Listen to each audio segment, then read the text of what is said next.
पाहता लोचनी, रूप पाहता लोचनी, रूप पाहता लोचनी।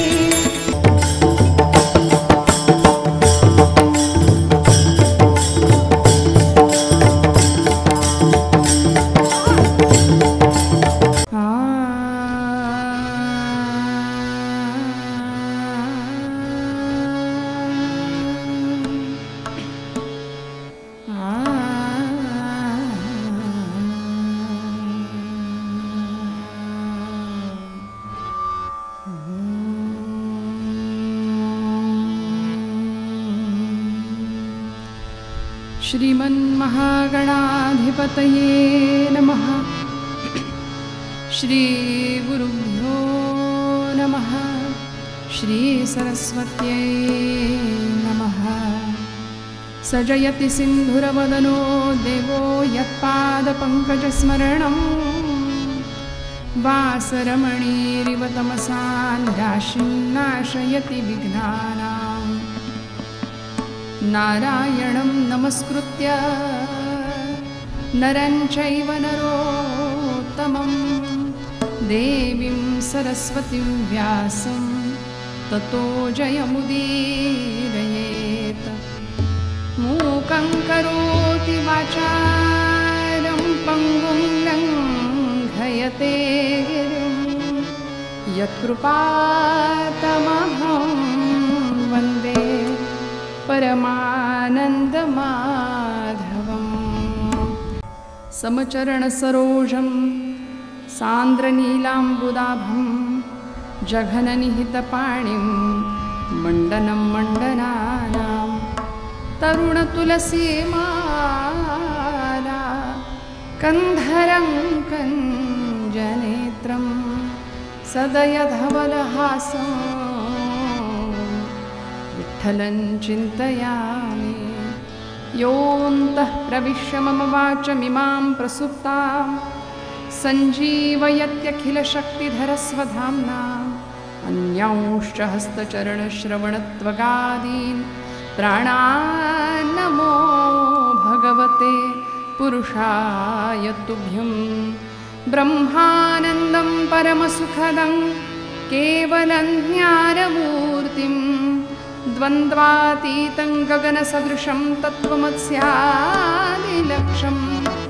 एकं नित्यं विमलमचलं सर्वधी साक्षिभूतं भावातीतं त्रिगुणरहितं सद्गुरुं तं नमामि। करजोडितो करजोडुनी पायी ठेवितसे माथा तुका विनवी पंढरीनाथा। रंगी ओढवावी रंगकथा पुरवी मनोरथा माय बापा। पुंडलीकवरदा हरिविठ्ठल श्री ज्ञानदेव तुकाराम। पंढरीनाथ भगवान की जय। मामुनि ज्ञानेश्वर महाराज की जय। जगद्गुरु श्री तुकाराम महाराज की। सब संतन की जय। जय जय रघुवीर समर्थ मंगलमूर्ति मोरया।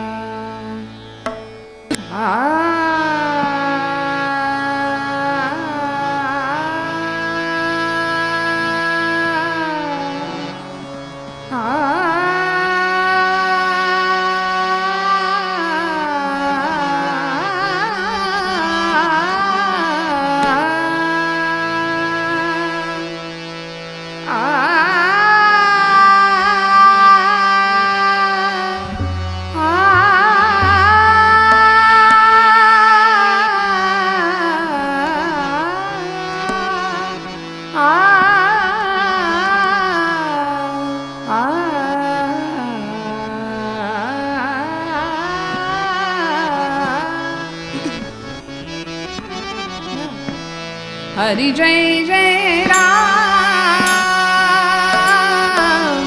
कृष्ण हरि हरि जय राम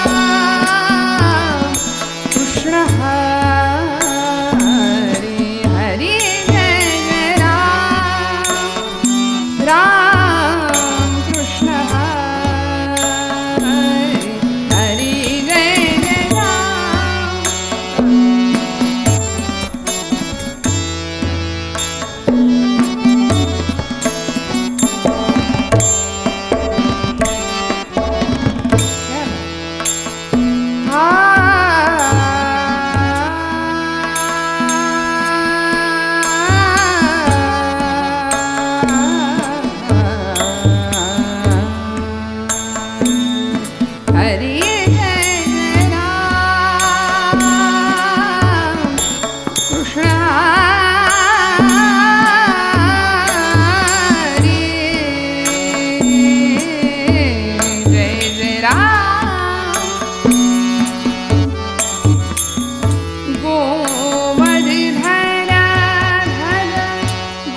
विठोबा रखुमाई,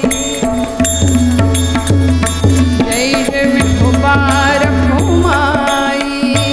बोला बोला भजन करा. विठोबा रखुमाई, जय विठोबा रखुमाई, जय जय विठोबा रखुमाई, जय जय विठोबा रखुमाई. जय जय विठोबा रखुमाई, जय जय विठोबा रखुमाई, जय जय विठोबा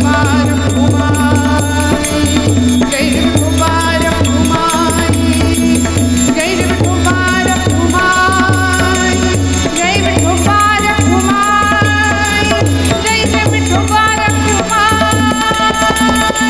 पुंडलिक वरदा हरी विठ्ठल श्री ज्ञानदेव पंढरीनाथ भगवान की, माऊली ज्ञानेश्वर महाराज की, जगद्गुरु श्री तुकाराम महाराज की, सब संतन की जय.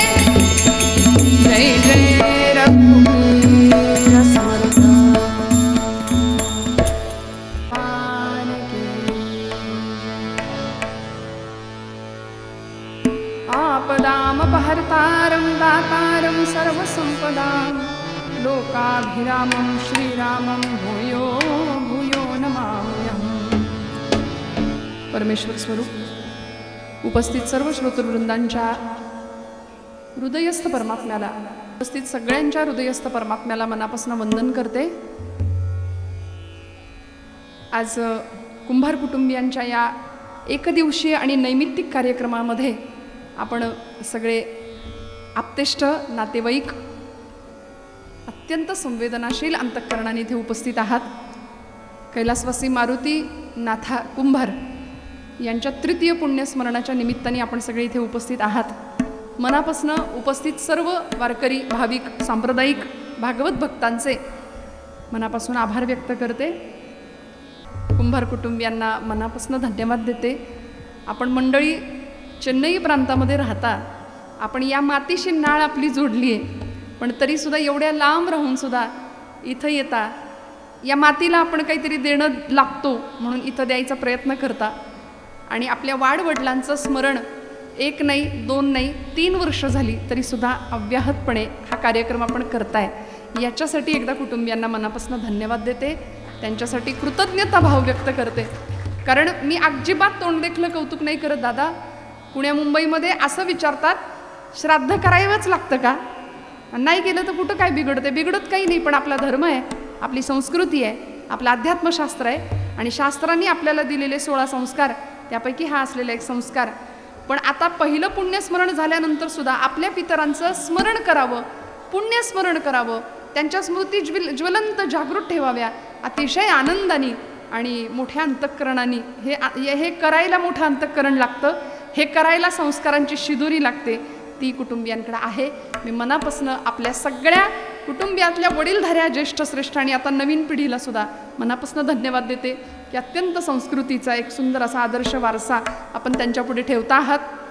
वारीचा पर्वकाळ चालू आहे आणि माऊली हळूहळू मार्गक्रमणा करतायत पंढरीच्या दिशेने. लाखोंचा जनसमुदाय माऊलींच्या सोबत चालतोय. आज माऊली माऊली माऊली मग सगळीकडे वातावरण झालंय. पंढरीची वारी चालू आहे. आपण भक्त आहोत, भाविक आहोत. पांडुरंग म्हटलं, ज्ञानोबराय म्हटलं, तुकोबराय म्हटलं की आपल्याला असं आपलं काहीतरी जवळचं वाटतं, कारण आपल्या जीवनाचं रसायनच बनून गेले ज्ञानोबा तुकोबा, आहे की नाही? छत्रपती संभाजी, छत्रपती शिवाजी महाराज. त्यामुळे आज माझ्या परमभाग्याने महाराष्ट्रभर वारकरी आणि नारदीय कीर्तनाच्या माध्यमातून मला असंख्य श्रोत्यांचं प्रेम आशीर्वाद मिळत आहेत. आणि आज आपल्या वाळूज गावामध्ये या कुटुंबियांच्या निमित्ताने आपल्या सगळ्यांच्या दर्शनाचा योग माझ्या वाट्याला आला. साथीसाठी उपस्थित असलेली आपल्याच भागातली ही अत्यंत ज्येष्ठ श्रेष्ठ अशी नामवंत महाराष्ट्रातली मंडळी, हार्मोनियमच्या साथीला, संवादिनीच्या साथीला पंढरपूरचे आमचे वैभवदादा केंगार, गोड आवाज, गोड गाणं, कुठल्याही प्रकाराचं गाणं असू दे, अगदी अभंगापासून गझलपर्यंत गोड तितक्याच लीलया दादा गातात. पांडुरंगाच्या काय भाग्य असेल अनंत जन्मीचं की तिथं पंढरपुरात जाण्याकरता सबंध महाराष्ट्र तळमळतो आणि ते स्वतः तिथलं पंढरपूरचं वास्तव्य आहे, राहत आहेत मनापासून वैभवदादांना ते आवर्जून आले, त्यामुळे त्यांना धन्यवाद देते. आणि ज्यांच्या माध्यमातून ही सेवा माझ्या वाट्याला आली असे आमचे परमप्रिय माझे मोठे बंधू आणि आपल्या करकम गावचे आपण ज्यांना सगळ्यांना ओळखता असे स्वतः शिक्षकी पिंड आहे, शिक्षकी पेशाचा माणूस शांत बसत नाही कधी, ते मास्तर म्हणतात त्यांना. गुरुजींना मास्तर म्हणायची पद्धत आहे. मास्तर एवढ्यासाठीच की मातेच्या स्तरावर जाऊन शिकवतो तो मास्तर.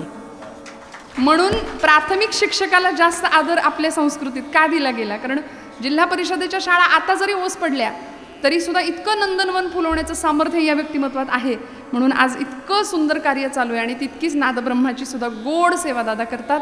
हरिभक्तीप्राण ज्ञानेश्वर दादा दुधाणे दादा आवर्जून इथं उपस्थित आहेत. मी मनापासून त्यांनाही नमस्कार करते. आणि आता टाळकरी आज जर कुणी असतील तर त्यांना विश्रांती कीर्तनाला, वारकरी कीर्तनामध्ये टाळकरी असतात आपण नेहमी पाहतो आणि नारदीय कीर्तन आज पहिल्यांदा इथं होतंय. त्यामुळे मनापासून उत्तम अशी ध्वनी व्यवस्था सांभाळणारे आमचे दादा, सबंध कुटुंबीय सगळ्यांच्या चरणी कृतज्ञतापूर्वक वंदन करते. नारदीय कीर्तन पद्धतीनुसार पूर्वरंग आणि उत्तर रंग अशी कीर्तनाची मांडणी करताना एक सुंदर असा तुकोबरायांचा अभंग घेऊया निरूपणाकरता आणि त्याच अभंगाला साजेसा दृष्टांत म्हणून कथाभाग आपल्या नारदीय पठडीनुसार सांगण्याचा प्रयत्न करते. एकदा पांडुरंगापर्यंत आपली हाक पोहोचेल असा जय जयकार कराल का? तिकडं आवाज पोहोचला पाहिजे त्याच्यापर्यंत. बघा बरं. पंढरीनाथ भगवान की, माऊली ज्ञानेश्वर महाराज की, जगद्गुरु श्री तुकाराम महाराज की.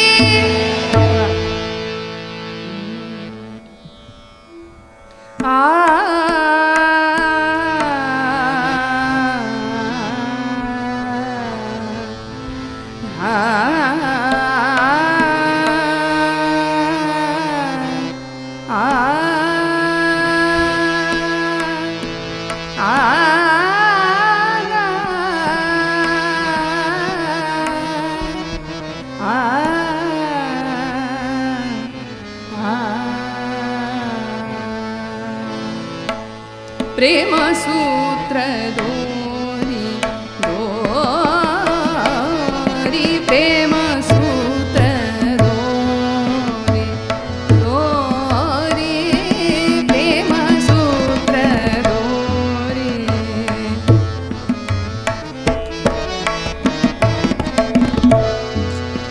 दोरी प्रेम सूत्र दोरी.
तदा रे दानी तदा रे दानी dim dim dim dim dim dim तदा रे दानी तदा रे दानी dim dim dim dim dim dim तदा रे दानी dim dim dim dim dim dim तदा रे दानी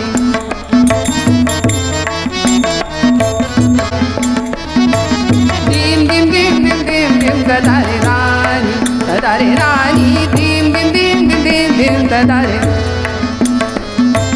तदियन रे तारे दानी तारे दानी तारे दानी dim dim dim dim dim dim तदा रे दानी dim dim dim dim dim dim तदा रे दानी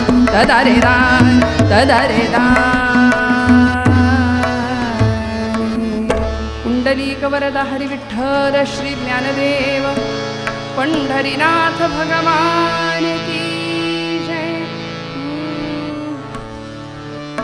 प्रेमसूत्र दोरी नेतो तिकडे जातो हरी मने सहित वाचा काया अवघे दिले पंढरीराया सत्ता सकळ तया हाती माझी कीव कापुळती मने सहित वाचा काया अवघे दिले पंढरीराया तुका म्हणे देवी तैसे आम्ही रामो त्याचे इच्छे मने सहित वाचा काया अवघे दिले पंढरीराया पंढरीनाथ भगवान की जय।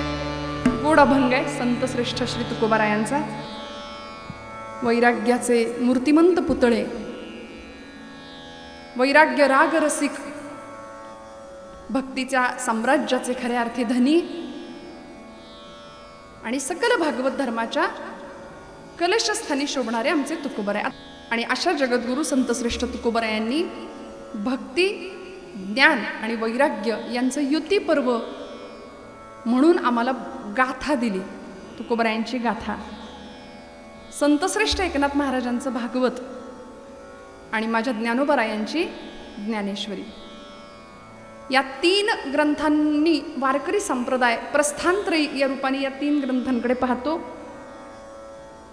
भगवद्गीतेचं कठीण असलेलं तत्वज्ञान आम्हा साध्या भोळ्या प्रापंचिक माणसाला सोपं करून सांगावं याकरता 9000 ओव्यांचा घाट घातला माझ्या ज्ञानोबारायांनी ज्ञानेश्वरीमध्ये। आणि अत्यंत गहन असलेलं तत्वज्ञान सोपं सांगितलं तरी अवधान एकले दीजे 9व्या अध्यायातली पहिली ओवी आहे। मग सर्व सुखासी पात्र होईजे हे प्रतिज्ञोत्तर माझे उघड ऐका, ज्ञानोबाराय सांगतात। मी आता तुम्हाला जे काही सांगतोय ते अत्यंत एकाग्र चित्ताने ऐका, असं ज्ञानोबाराय आपल्या सगळ्या श्रोत्यांना सांगतात ज्ञानेश्वरीच्या माध्यमातून। आणि नवविधातली सर्वश्रेष्ठ असलेली भक्ती जी श्रवण भक्ती आहे त्या भक्तीचं महत्त्व प्रतिपादित करतात। तरी अवधान ऐकणे दीजे, मग काय होणार आहे? काय ऐकल्यानंतर सुख मिळतं? आमच्या महिला वर्गाचा बऱ्याचदा संध्याकाळी 7 ते 10 हा प्राईम टाईम असतो। तुम्हाला कळलंय मला काय म्हणायचंय ते, आहे की नाही? प्राईम टाईम का काय काय लागतं आता मला, आता मी लेटेस्ट अपडेट नाही त्यामुळे मला माहिती नाही आता लेटेस्ट काय चालू आहे आपलं झी मराठीवर। हां कुठलं सांगितलं आलं काहीतरी, आहे की नाही? नाही का? नाही तुला पाहते रे खूप गेलं, मागे गेलं, जुनं गेलं, तुला जपणार आहे। बघा कुणाला जपायचं, कशासाठी जपायचं? आम्ही प्रपंचच जपतो, आयुष्यभर प्रपंचालाच जपतोय, पण जपायचंय कुणाला हे संतांना कळालं म्हणून कीर्तन ऐकायचं, म्हणून कीर्तनात यायचं। पण या सगळ्याच्या पलीकडे जाऊन नेमकं काय ऐकायचं? इकडे जाऊन प्रापंचिक सुख मिळावं आणि त्याही पलीकडचं पारलौकिक सुख, आध्यात्मिक सुख मिळावं ही संतांची अपेक्षा आहे। तुम्हाला मला सगळं सुख मिळालं पाहिजे म्हणून मग सर्व सुखासी पात्र होईजे। सगळं सुख कुठं मिळेल? आपल्याला काय वाटतं सगळं सुख कुठं आहे? आपल्याला वाटतं सगळं सुख इथं आहे, प्रपंचात आहे। ते सगळ्या सुखाचं आगर तिकडं विटेवर उभं आहे म्हणून लाखो सांप्रदायिक, आज लाखो वारकरी ते सावळं परब्रह्म डोळ्यांनी पाहायला निघालेत। बरं ते दिसणार आहे का तरी हो? म्हणजे आता या गर्दीमध्ये मुखदर्शन सुद्धा दुर्मिळ होतं, कळसाचं दर्शन सुद्धा धड मिळत नाही। अशा गर्दीमध्ये कशासाठी सगळा समाज तिकडे धावतोय? तर त्याचं कारण एकच आहे, सर्व सुखाचे आगर बाप रखुमा देवीवर, सर्व सुखाचे आगर बाप रखुमा देवीवर, सर्व सुखाचे आगर बाप रखुमा देवीवर, सर्व सुखाचे आगर बाप रखुमा देवीवर. तो हा विठ्ठल वरवा, तो हा माधव वरवा म्हणा, तो हा विठ्ठल वरवा, तो हा माधव वरवा, तो हा विठ्ठल वरवा, तो हा माधव वरवा, विठ्ठल वरवा, तो हा माधव वरवा, तो हा विठ्ठल वरवा, तो हा माधव वरवा, तो हा विठ्ठल वरवा, तो हा माधव वरवा. त्या गावाला का जायचं? पंढरीलाच सगळेजण का जातात? कारण ही भूवैकुंठ आहे. आधी रचली पंढरी मग वैकुंठ नगरी. पंढरपूरचं महात्म्य काय सांगावं. म्हणून आज सगळे त्या दिशेने धावतायत, कारण ते सगळ्या संतांचं माहेर आहे. आपण जे समजतो सासर आणि माहेर, त्या संकल्पना वेगळ्या, पण संतांनी माहेराची संकल्पना वेगळी सांगितली. आपल्याला वाटतं इथं सगळं सुख आहे. परवा एक आजीबाई भेटल्या बरं का, आणि मी आपलं सहज विचारलं, आपलं सांसारिक माणूस एकमेकांना भेटल्यावर पहिला प्रश्न काय विचारतो? काय मावशी कसं काय चाललंय, बरं आहे का तुमचं? पण पुढनं उत्तर काही धड येत नाही सहसा. बरंच म्हणायचं, सगळ्या दुनियेचं टेन्शन आपल्यावर आहे की काय, असा चेहरा आपण करतो आणि मग आपलं उत्तर देतो. माझं उत्तम चाललंय असं म्हणणारी माणसं कमी असतात. चाललंय बरंच म्हणायचं आपलं, अशी उत्तर मिळतात. त्या मावशीला म्हटलं कसं काय चाललंय? लग्न झालंय मुलाचं, सुनबाई घरात आली, बरं चाललंय का, छान चाललंय का? म्हटल्या कुठलं काय अगं? बघा ते इतकं टच झालं की बरोबर आलंच. हे कीर्तनकाराकडून आपण जेव्हा ऐकतो की नाही, तेव्हा आपल्या फाईल ओपन होतात. आपलं आपल्याला कळतं, अरे हे आपलंच चाललंय वाटतं असं. त्यांना मी आपलं विचारलं कसं काय चाललंय? बरं चाललंय का? लेकाचं लग्न झालंय, सुनबाई घरात आली, 2 वर्ष शोध मोहीम चालू होती, बरं चाललंय का? कुठलं काय म्हणले, अगं 9चे 9 दिवस संपले. म्हटलं मग आता? काही नाही, माझा पोरगा पार बदलला. मला आई म्हणायला तयार नाही, माझ्याशी आई बोलायला तयार नाही, माझ्या जवळ बसायला तयार नाही, माझ्याशी अजिबात बोलत नाही. आणि बायकोचा ते तुम्ही म्हणा बरं का. हा तुमच्याकडे असं आहे का? आणि माझ्याशी बोलायलाच तयार नाही. म्हटलं असू दे ना मावशी, अहो संसार यालाच म्हटलंय, संसार सुखाचा नाहीच आहे. सुखाचं नाणं उचला, त्याच्या मागे दुःखाचा काटा आपोआप येतो. त्यामुळे सुखाचं नाणं उचलायला गेलात की दुःखाचा काटा येणार आहे. संसार आपल्याला रडवतो. असाच आहे संसार, जाऊ दे ना म्हटलं, बरंच चाललंय, शेवटी जग रहाट आहे, जगाची रीत आहे. पण मुलीचं कसं आहे? आता मुलाच्या बाबतीत चला तुम्ही नाराज आहे, पण पोरीचं कसं आहे? तिचंही लग्न झालंय, ती दिल्या घरी सुखी आहे का? तिचं कसं काय चाललंय? तिचं एकदम मस्त आहे म्हणले, जावयाला असं मुठीत ठेवलंय, म्हणजे ते चालतंय तिकडे आणि इथे काम बिघडतंय. मग नक्की सुख कशाला म्हणायचं आणि दुःख कशाला म्हणायचं? तिकडे तिने जावयाला मुठीत ठेवलंय म्हणून मी सुखी, म्हणजे ती सुखी, आणि इथं आमचं काम बिघडलंय म्हणून आम्ही दुःखी. मग संसारातलं सुखही खरं नाही आणि दुःखही खरं नाही. सुख आणि दुःख हे वृत्तीच्या मनस्थितीवर अवलंबून आहे. बघा, आपल्या मनासारखं घडलं की आम्ही सुखी आणि आपल्या मनाविरुद्ध घडलं की आम्ही दुःखी. मग नेमकं खरं काय? इथलं सुखही खरं नाही आणि इथलं दुःखही खरं नाही. मग या सुख दुःखाच्या पलीकडे एक अवस्था असते, तिला आनंद असा शब्द आहे. आणि तो आनंद स्वरूप कोण आहे? तर तो परमात्मा आहे. म्हणून मग त्या आनंद स्वरूपाकडे आमची वाटचाल झाली पाहिजे. बाकी हे सासर माहेर संसार प्रपंच चालूच आहे. ज्ञानोबरायांनी संसाराची एक व्याख्या दिली, उपजणे आणि निमणे त्या नाव संसार. उपजणं आणि निमणं, उपजणं म्हणजे जन्माला येणं आणि निमणं म्हणजे विझून जाणं किंवा निघून जाणं. जग या शब्दामध्ये जन्म आणि गमन 2 शब्द आहेत. इथं यायचंय आणि जायचंय. प्रत्येकाला इथं यायचंय आणि प्रत्येकाला इथून जायचंय, याच्यातून कुणाची सुटका नाही. आपण सगळे इथं बसलो आहोत, सगळ्यांना मान्य आहे का एक दिवस आपल्या सगळ्यांना जायचंय? का कुणी असं म्हणेल मी जाणारच नाही? सगळ्यांना जायचंय, प्रत्येकाला जायचंय. उपजे ते नाशे, नाशिले पुनरपि दिसे, हे घटिका यंत्र जैसे परिभ्रमे गा. जे आलंय त्याला निघून जायचंय. वासांसी जीर्णानि यथा विहाय, गोपालकृष्ण भगवद्गीतेमध्ये सांगितलं, वासांसी जीर्णानि यथा विहाय, नवानि गृह्णाति नरोपराणि, तथा शरीराणि विहाय जीर्णान् अन्याति संयानि नवानि देहि. भगवद्गीतेतला प्रसिद्ध श्लोक आहे, त्याच्यावरची ज्ञानोबरायांची टीका आहे. जैसे जीर्ण वस्त्र सांडिजे, मग नूतन वेढीजे, तैसे देहांतराते स्वीकारिजे चैतन्य नाथे.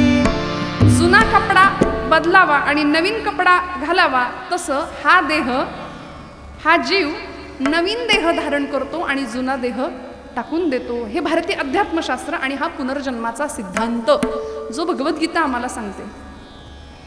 हे पुनर्जन्म वगैरे असलं काही नसतं अशी म्हणणारी एक फळी आज आहे समाजात, किंवा देव बिव अध्यात्म हे काही थोतांड आहे सगळं असं म्हणणारा एक समाज आहे. देवाला न मानणारा एक समाज आहे. आज आपण सगळे भाविक आहोत, भक्त आहोत. मूर्तीत परमेश्वराला नाही पाहिलं तरी सुद्धा एक अशी चैतन्य शक्ती आहे की जी सगळं चालवते आणि सगळं हलवते, सगळं बोलवते.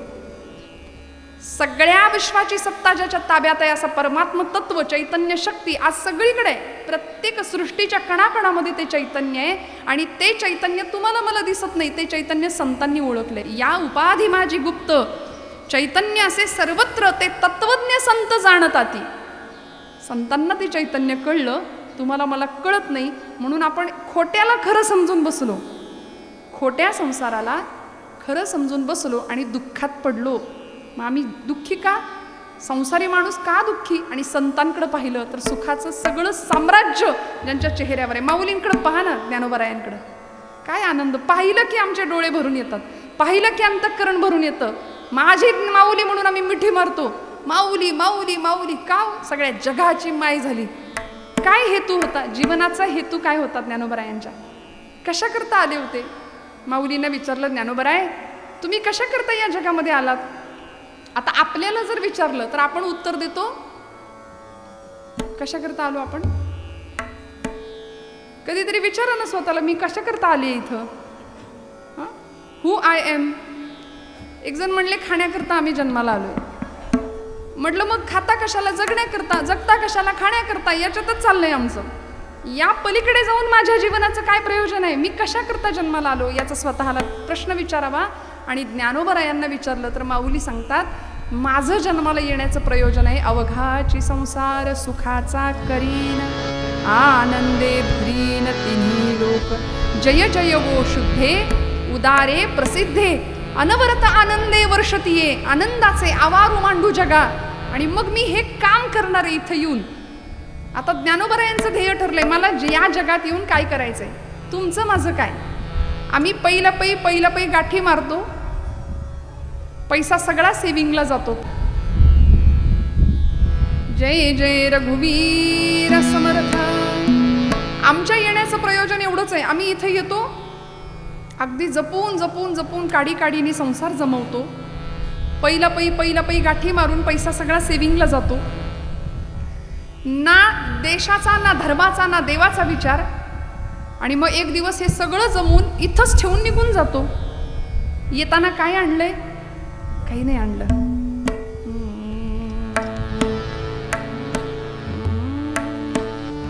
पांघरशी जरी असला कपडा, काय घालतो? येशी उघडा जाशी उघडा.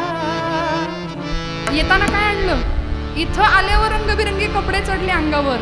येताना काही ड्रेस घेऊन आलो होतो का? नाही. आपल्याकडे लग्न समारंभामध्ये बस्ता बांधायची पद्धत आहे ना आपल्याकडे, आणि त्या बस्त्यामध्ये सगळे जातात बघा कपडे खरेदी करायला. ज्यांना काही कळत नाही त्यांनाही न्यावं लागतं, मानपान सांभाळावा लागतो. आणि मग जवळजवळ 1000-1500 काय ज्याच्या त्याच्या कुवतीनुसार लाखो रुपयांपर्यंतची खरेदी तिथं होते. भरजरी जरीचे सगळे वस्त्र प्रकार घेऊन होतात आणि तो दुकानदार तो सगळा गठ्ठा एकत्र बांधून देतो घरी पांढऱ्या वस्त्रात. आपली परंपरा किती आपल्याला शिकवते बघा. ते पांढरं वस्त्र म्हणे किती रंगीत कपडे आयुष्यभर घाला, पण या वस्त्रात शेवटी जायचंय. हा म्हणाले लाख कमाओ हिरा चांदी सोना मोती. बरं का इथं सोन्याचे व्यापारी आहेत, मी काय सांगू आता इथं, पण तरी सुद्धा लाख कमाओ हिरा चांदी सोना मोती लेकिन कफन को कभी जेब नहीं होती. खरं सांगू का, श्रीमंती सगळ्यांकडं असतेच असं नाही. परमेश्वराचं दान आहे, कृपा हस्त असतो, वरद हस्त असतो. पण आपल्याजवळ जे आहे ते इतरांना देण्याची वृत्ती, याच्यासाठी या कुटुंबियांना टाळ्या वाजवायच्या आणि याच्यासाठी त्यांना धन्यता द्यायची. का? मी एक परवा वाक्य वाचलं होतं, काही माणसं लाखात एक असतात. ऐका बरं, काही माणसं लाखात एक असतात, काहींकडे लाखो असतात पण ती माणसात नसतात. कळलं तर बघा. त्यामुळे काय आणलं आम्ही, सगळ्यांना त्या वस्त्रामध्ये जायचंय. पांघरशी जरी असला कपडा, येशी उघडा जाशी उघडा. कपड्यासाठी करशी नाटक 3 प्रवेशांचे. एक धागा सुखाचा, 100 धागे दुखाचे. जर तारी हे वस्त्र माणसा तुझी आयुष्याचे. एक धागा सुखाचा. कधीतरी विचार करूया, कुणी निर्माण केलंय हे सगळं जग? या वस्त्रात विणतो कोण, एक सारखे नसती दोन. 1000 लाखो कोट्यवधी चेहरे आहेत या जगात, पण एकासारखा दुसरा नाही. केवढा मोठा इंजिनियर आहे तो. जुळे जरी असले ना भावंड तरी फरक असतो थोडा.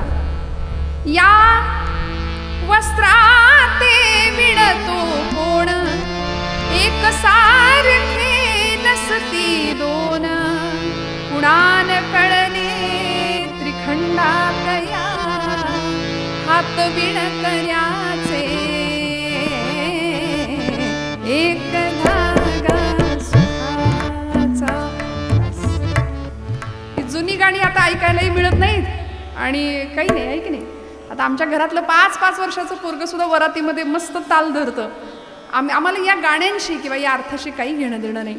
घरामध्ये हरिपाठ व्हावा, घरामध्ये मनोबोधाचं पठण व्हावं, घरामध्ये पाठेपर्वचे म्हणले जावेत. पूर्वीच्या काळ संध्याकाळ झाली की सगळे घरात यायचे, आता उलट आहे, संध्याकाळ झाली की सगळे बाहेर पडतो आपण. देवापुढं दिवा लावला जावा.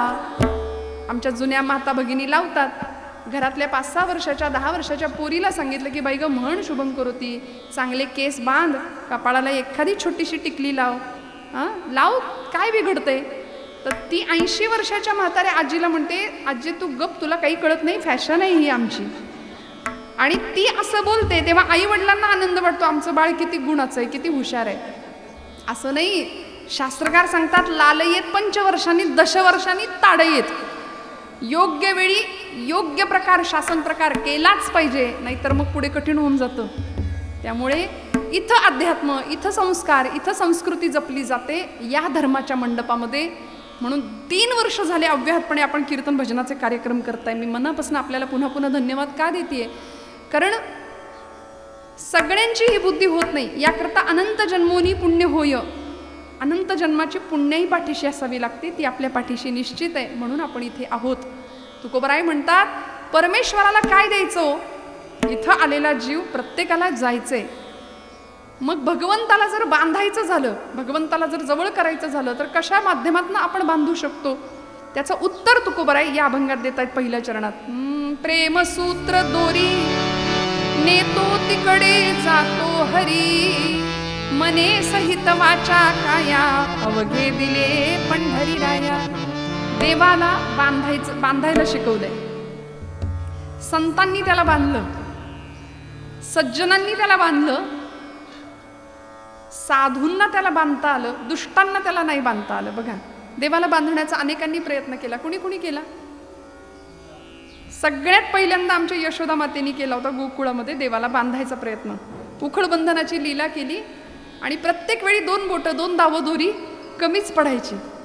पण एक क्षण असा आला, आईचे प्रयत्न पाहिले, आईची दया आली, म्हणला ये लो मैया बांधलो, म्हणून बांधून घेतलं देवानी स्वतः.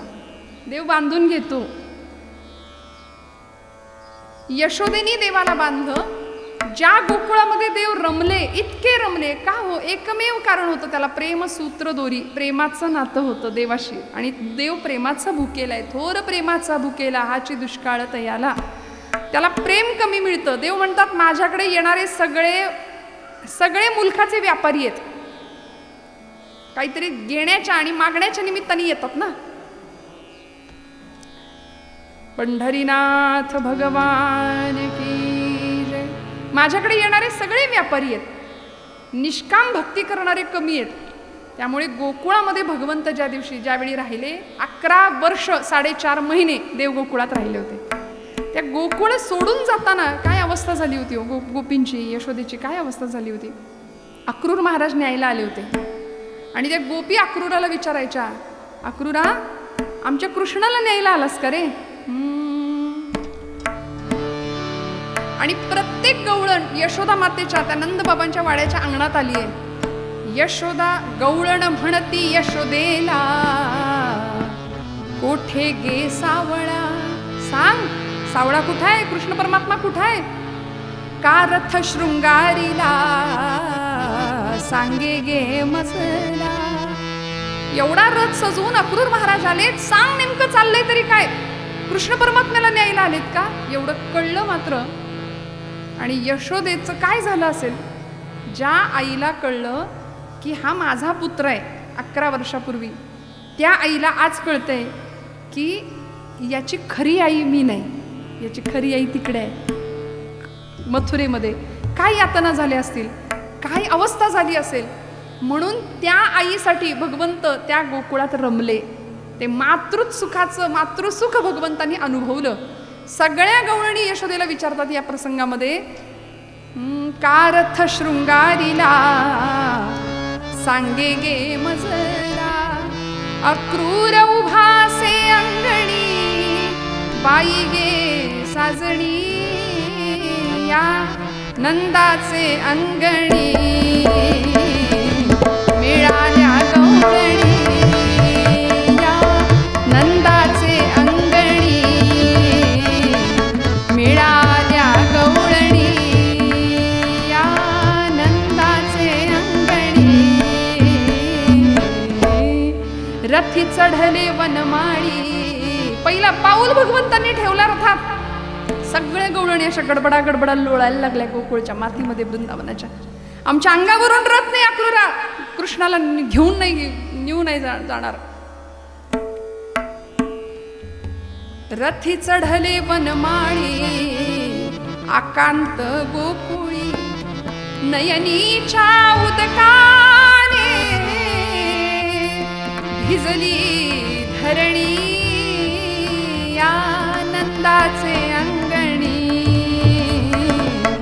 मिळाल्या गवळणी, या नंदाचे अंगणी मिळाल्या गवळणी. नाही ना, घेऊ जाऊ देत नव्हत्या, पण भगवंतांना जावं लागलं.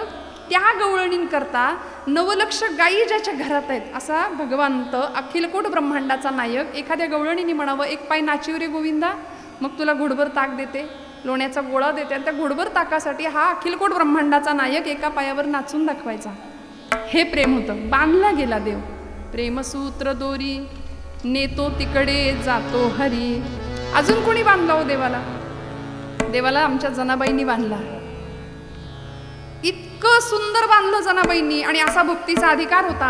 बरं, ते काही साधं सुद्धा काम नव्हतं. जनाबाई महाराज शिव्या सुद्धा घालायच्या पांडुरंगाला, म्हणून आपण घालायच्या असं नाही, आपला अधिकारच नाही तो. जनाबाई म्हणायच्या, अरे विट्या मूळ मायेच्या कारट्या. पुढचं इथं न सांगण्यासारखं आहे. इतकं भांडण करावं संतांनी, अधिकाराचं होतं. पण भगवंत बांधला गेला. ज्यावेळी जनाबाईच्या झोपडीतनं 2-2 आवाज यायचे ओव्यांचे, त्यावेळी सगळ्या लोकांनी चौकशी करावी, जणे आतमध्ये कोण गातंय. जनाबाई म्हणायच्या माझ्याबरोबर माझा पांडुरंग गातोय.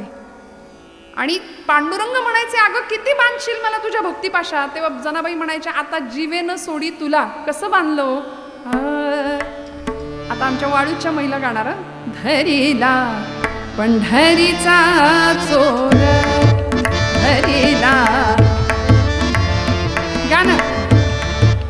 धरीला पंढरीचा चोर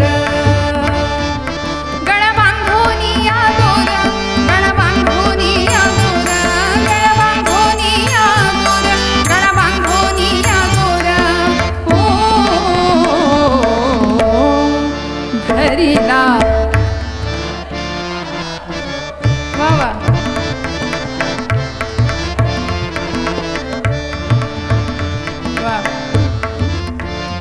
तुम्ही नाराज आहे का माझ्यावर? मागची माणसं आमच्यावर नाराज आहे का तुम्ही? मग तुम्ही पण म्हटलं तरी चालतं ना. आनंद घ्यायचा सगळ्यांनी भजनात. आम्ही भोजनाला कुठं मागे पाहतो का? भोजनाला पुढे असतो का नाही, भजनाला आम्ही मागे, असं नाही. म्हणा सगळे गळा बांधोनी या दोर गळा बांधोनी या दोर गळा बांधोनी या दोर.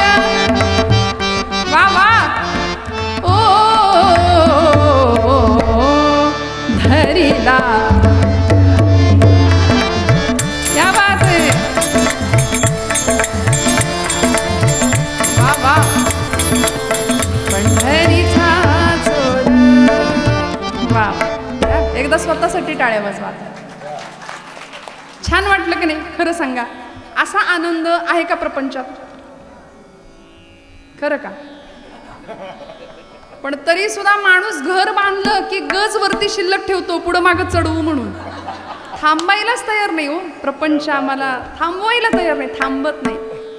मग खरं सुख कुठे आहे? तुकोबाराय सांगतात, जाऊ देवाची या गावा जाऊ देवाची या गावा देव देईल विसावा देव देईल विसावा देव देईल विसावा देवा सांगू सुख दुःख देवा सांगू सुख दुःख देव निवारील भूक देव निवारील भूक देव असा कसाही बांधला नाही जात. अहो दुर्योधनाने त्याला बांधायचा प्रयत्न केला होता. ज्यावेळी हस्तिनापूरला भगवंत गेले होते, कशा करता? शिष्टाई करता गेले होते. की दुर्योधनाला समजावून सांगत होते, कौरव पांडवांच्यातलं युद्ध व्हायला नको. दुर्योधना माझं ऐक, पांडवांना 5 गावं मावतील एवढी जमीन दे, आणि कशाला हा नरसंहार करतोस? दुर्योधन म्हटला, अरे कृष्णा 5 गावच काय, सुईच्या टोकावर मावेल एवढी सुद्धा जमीन पांडवांना मिळू देणार नाही. काय करायचं ते कर म्हटला. भगवंत म्हणले तुमच्या कर्मानी मरा, आता मार्गच नाही. यावेळी भगवंतांना बांधायचा प्रयत्न केला होता दुर्योधनाने. भगवंतांना नाही बांधले गेले, नाही बांधले गेले. उलट अर्जुनाला जे विराट रूप दर्शन कुरुक्षेत्रावर मिळालं ते दुर्योधनाला दिलं, पण त्याच्याकडे दिव्य चक्षु नसल्यामुळे ते घेता नाही आलं. भगवंत व्यापक आहे, विशाल आहे, अव्यय आहे, अजर आहे. साक्षी असलेला भगवंत, त्याच्या सानिध्यात राहणं. बघा आपण, मी मगाशी म्हटलं ना, देव मानतो किंवा मानत नाही असा एक समाज आहे आपल्याकडे. देवाला मानत नाही सहसा काही वर्ग, म्हणून तर शंका घेतो आपण. तुकोबरायांच्या वैकुंठ गमनाविषयी, ज्ञानोबांच्या ज्ञानेश्वरी. अहो ज्ञानोबा 1 की 2 म्हणले, 4 ज्ञानोबा आहे असं कोणीतरी बुद्धी आपली पाजळली होती काही वर्षांपूर्वी. म्हणाले 4 ज्ञानेश्वर असले पाहिजेत. म्हणले ते ज्ञानेश्वरी लिहिणारे ज्ञानेश्वर वेगळे, समाधी घेणारे ज्ञानेश्वर वेगळे, रेड्यामुखी वेद बोलवणारे ज्ञानेश्वर वेगळे, भिंत चालणारे ज्ञानेश्वर वेगळे. कारण 16-21 वर्षाच्या वयामध्ये एवढा चमत्कार किंवा एवढं अलौकिक कार्य होऊ शकतं हे या बुद्धीला पटत नाही, म्हणून आपल्याला तो चमत्कार वाटतो. पण साक्षात महाविष्णूचा अवतार म्हणजे ज्ञानोबाराय आहेत. भिंत चालवली का ज्ञानोबांनी? असं कुठं असतं का? छे, भिंत वगैरे काही चालत नाही असं विचारणाऱ्यांनी, बरं का, मला असं प्रामाणिकपणे वाटतं, ज्याला विचारावंसं वाटतं ना, ज्ञानोबारायांनी भिंत चालवली का, त्यांनी आधी स्वतः वाघावर बसून यायचं आणि मग विचारायचं खरंच भिंत चालली आहे का? नाही ना, आम्ही नको तिथे शंका का घेतो? तुकोबरायांच्या वैकुंठ गमनाविषयी आम्ही शंका घेतो. पण तुकोबराय वैकुंठाला गेले होते, ज्ञानोबरायांची भिंत चालली. तुकोबरायांच्या वह्या कोरड्यावरती आल्या. रेणूचं ज्ञान आणि त्याही पलीकडे असलेली तुकोबरायांना पाण्यातनं वह्या कोरड्या काढायला काय अवघड आहे. विज्ञानाच्या कितीतरी पलीकडे आमचं अध्यात्म आहे. जिथं विज्ञान संपतं तिथं अध्यात्म सुरू होतं हे आम्हाला माहिती असतं, तरी सुद्धा आम्ही ऐकत जाणवत नाही, आतमध्ये शोध घेत नाही. बाबा महाराज सातारकर फार सुंदर म्हणायचे, तुम्ही देवाला माना किंवा मानू नका, त्यांनी तुम्हाला मानले एवढं तरी माना. तुम्ही त्याला माना किंवा मानू नका, त्यांनी आपल्याला मानले एवढं लक्षात ठेवा. आणि ज्या दिवशी तो तुम्हाला मानणार नाही त्या दिवशी आपल्या घरासमोर गर्दी जमेल. माणसं म्हणतील उचला आता संपला यांचा कार्यक्रम. देव आहे आतमध्ये आहे ना. साठविला हरी जी हे हृदय मंदिरी, हृदय बंदी खाना केला आता विठ्ठल कोंडीला. तो आहे म्हणून सगळं चाललंय. एकदा का तो निघून गेला की मग कुणीच आपल्याला विचारत नाही ना. मग जोपर्यंत आपण आहोत ना तोपर्यंत प्रत्येक श्वास प्रत्येक क्षण आणि येणारा काळ इतका भयानक आहे. माऊलीत अर्जुनाच्या निमित्ताने तुम्हाला मला सांगतात, तरी झडझडोनी वहिला निघ ये भक्तीचे वाटे लाग तई पावसी अव्यंग निजधाम माझे. आता वेळ नाही, कधी क्षण कुठल्या क्षणावर काळाचा घाला येईल. परवाचा विमान अपघात आपल्याला सांगून गेला, काही दिवसांपूर्वी घडलेला, बरोबर ना, की कुठल्या क्षणाचा भरोसा नाही. अनेक प्रसंग जगामध्ये घडत राहतात. वाट्याला आलेला प्रत्येक क्षण आपण जगू की नाही याची खात्री या चालत्या काळात अजिबात नाहीये. त्यामुळे क्षणभंगूर असलेलं जीवन क्षणक्षणाहाची करावा विचार, तरावा या पार भवसिंधू, नाशिवंत देह जाणार सकळ आयुष्य खातो काळ. सावधान, सावधतेचा इशारा दिला. मग कसं भगवंताला काय अर्पण करायचं. तुकोबराय म्हणतात, मने सहित वाचा काया अवघे दिले पंढरी राया. देवाला मन द्यायचं, वाचा म्हणजे वाणी द्यायची आणि काया म्हणजे शरीर द्यायचं. म्हणून वारी का करायची बघा. वारीमध्ये कायिक वाचिक आणि मानसिक तप घडतं. देहाने आपण चालतो, कायिक तप आहे. मुखाने नामस्मरण घेतो, तिथं काही प्रपंचाच्या गप्पा नाही मारत कोणी. ते मारणारे असतात ते वारकरी नसतात. वारीत सगळे हौशे गौशे नवशे सगळे असतात की नाही. त्यामुळे कायिक तप, वाचिक तप आणि मानसिक तप. वाचिक तप काय आहे. दोन मैत्रिणी एकमेकींना भेटल्या, सहसा काय बोलल्या पाहिजेत. पंढरपूरचं वर्णन केलं ज्ञानोबरायांनी आपल्या एका गवळणीत. आणि दोन सख्या एकमेकींमध्ये गुज करतायत, बोलतायत. सखी पुसे सखी येसी. दुसरी एक सखी दुसऱ्या सखीला विचारते, सखी पुसे सखी येसी. युगे झाली 28 अद्यापी कर अद्यापी वर कटेवरी कर भिवरातीर वाळवंटी संत सभा सभा. देव का हो विटेवरी उभा उभा. देव का हो विटेवरी उभा उभा. देव का हो विटेवरी उभा उभा. एकीनं दुसरीला प्रश्न विचारला. दुसरी सांगते, बाई वेदांना सुद्धा नाही याचं उत्तर देता आलं. पुसू नका बाई वेदासी काही कळलेची नाही. शेष शिणला झाल्या द्विसहस्र जिव्हा जिव्हा. देव का हो विटेवरी उभा. आता एक मैत्रीण दुसऱ्या मैत्रिणीशी असं बोलतीये हे ज्ञानोबराय आम्हाला शिकवतायत. आम्ही एकमेकींना भेटलो की आमच्या जरा गप्पा वेगळ्या असतात. तुझ्या गळ्यातलं किती तोळ्याचं आणि माझ्या गळ्यातलं किती तोळ्याचं, नाही का. तुझ्या अंगावरची साडी कशी माझ्या अंगावर, याच्यातच आमचा संसार किंवा आमचं आयुष्य संपून जातं. पण काय बोलावं. मने सहित वाचा वाणीचं तप, मानसिक तप, वाचिक तप आणि कायिक तप, शारीरिक शरीरानं भगवंताच्या जवळ जाणं. असं तप तुकोबराय म्हणतात आमच्याकडून झालं पाहिजे. मने सहित वाचा काया अवघे दिले पंढरी राया. काय द्यायचं देवाला. बघा श्रोते हो, खूप गोड प्रसंग आहे. आपण गोरोबा काकांचं नाव ऐकलंय. गोरोबा काकांच्या चरित्रातला प्रसंग आपल्या सगळ्यांना माहिती आहे. आता तुम्हाला माहिती नाही असं मी म्हणू शकत नाही. आपण सगळे गोरोबा काकांना जाणता, गोरोबा काकांचं चरित्र आपण जाणता. अधिकार एवढा मोठा होता गोरोबा काकांचा की मडकं कच्चं की पक्क हे ठरवण्याकरता काकांना बोलवलं होतं. आणि ज्यांनी ज्ञानोबांच्या, निवृत्तीनाथांच्या, मुक्ताईच्या, नामदेवांच्या डोक्यावर आपटून सांगितलं होतं की हे मडकं कच्चं आहे, हे मडकं पक्क आहे, आणि नामदेव महाराजांना अरे अरे अरे बडकं कच्चं रे कच्चं असं म्हणणाऱ्या ब्रह्मचित्काला मुक्ताई काय अधिकार होता एकेका संतांचा. गोरोबा काकांच्याच वंशामध्ये पुढच्या काळामध्ये एक संत होऊन गेले, त्यांचं नाव राका कुंभार. किती मोठा अधिकार होता. राका कुंभार उदरनिर्वाह उत्तम चालू होता. पत्नी आणि मुलगी. राका असं त्यांचं नाव, बायकोचं नाव बंका आणि मुलीचं नाव वंका. बरं का, उत्तम उदरनिर्वाह चालू आहे, प्रपंच चालू आहे. आता कुंभार व्यवसाय, कुंभारकीचा व्यवसाय, घरामध्ये माती तुडवण्याचं अखंड काम, छान मातीची भांडी बनवली जायची, उत्तम काम चालू आहे. प्रत्येक काम करताना भगवंताचं स्मरण सुरू होतं. यत करोषि यदश्नासी यज्जुहोसी ददासी यत या यानी जे जे कर्म करू त्या कर्मात देवाला पाहिलं जात होतं. आणि असं असताना त्या राकांनी एक मांजर पाळली होती बरं का. आणि दिवसामागून दिवस चालले, छान प्रपंच चालू आहे. एक दिवस ती मांजर व्यायली, 5 पिल्लं झाली तिला. आता कुंभार म्हटलं की कुंभाराच्या घरी काय असतं, काय असतं, मडकी. पण ती मडकी कशात भासतो आपण, हा आवा. आता हे आवा तुम्हाला माहिती आहे, पण आम्हाला आवा म्हणजे ते आवा चालली पंढरपूरला त्यातली आवा आहे की काय असं वाटतं. मग भट्टी, त्या भट्टीला आपल्याकडे आवा शब्द आहे. आणि त्या आव्यामध्ये मडकं भाजायचं, पक्की मडकी करायची. तर ती भट्टी पेटवण्याचा दिवस होता.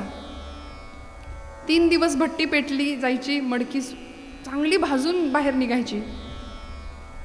आणि ती मांजर जी होती ना, तिने ती आपली पिलं त्या एका ओली कच्ची अशी मडकी तिथं ठेवली होती. त्यातल्या एका मडक्यामध्ये त्या मांजरीनं आपली 5 पिल्लं ठेवली आणि ती निघून गेली. तर मांजर आपल्या पिलांचा मुक्काम बदलते हे सगळ्यांना माहिती आहे. त्या मडक्यात, ओल्या कच्च्या मडक्यामध्ये तिने आपली 5ही पिलं ठेवली आणि ती निघून गेली. तो दिवस होता भट्टी पेटवण्याचा. राकांनी भट्टी पेटवली आणि कच्ची मडकी आतमध्ये टाकायला सुरुवात केली. ज्या मडक्यात पिलं होती ते मडकं सुद्धा हाताशी आलं आणि ते भट्टीत गेलं. भट्टी पेटली, धूर बाहेर निघायला लागला. आणि जसा धूर निघतोय तसं गावात फिरणाऱ्या मांजरीला कळलं काय गडबड झाली. प्राण्यांना खूप कळतं, मातृत्व निसर्गामध्ये प्राण्यांमध्ये किती मोठ्या प्रमाणात आहे.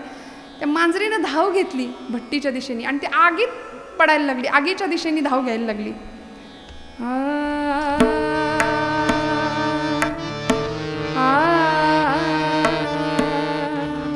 चालू ठेवा थोडं बारीक. आणि त्या मांजरीने जसं आगीच्या दिशेने झेप घ्यायला सुरुवात केली तसं राकाला कळे ना. राका सांगायला लागले, अगं खुळीबिळी झालीस की काय, आगीत कुठं उड्या मारती.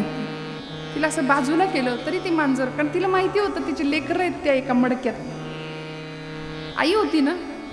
आणि राकाला काय कळायचं ते कळलं. मांजर राकाचे पाय चाटायला लागले आणि त्या प्राण्याची भाषा मालकाला कळली. बायकोला बोलवलं, होय ग यातल्या मडक्यात हिनं पिलं बिलं ठेवली होती का काय. ती म्हणली नाही जी, मला नाही ठावं.